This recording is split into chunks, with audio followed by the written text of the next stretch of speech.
I've always advocated that display is essentially the dress rehearsal, right? If you look at globally where the spend comes from, television and video is where all the money is at. And while we started in display because that is in fact the dress rehearsal, it's also the best opportunity to touch users with the most amount of frequency so that you can activate data.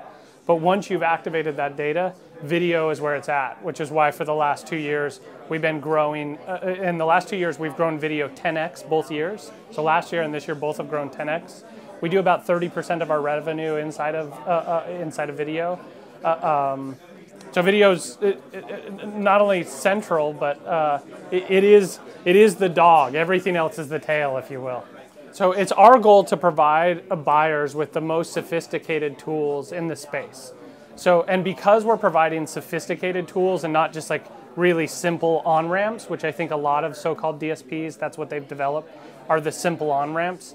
So instead of developing simple on-ramps, we've developed the complex tools that could power, if you will, the hedge funds or mutual funds of advertising.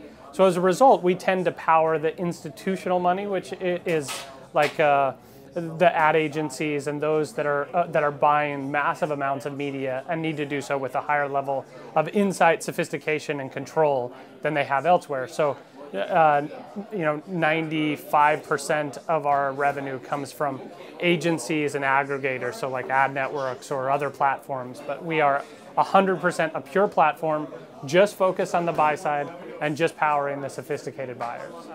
First, let me just say that I don't believe long-term there is any such thing as a video DSP. There's no such thing as a mobile DSP.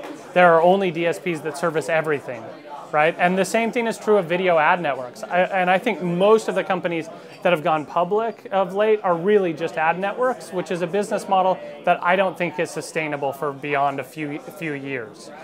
So we're 100% in the business of powering the programmatic space across all channels.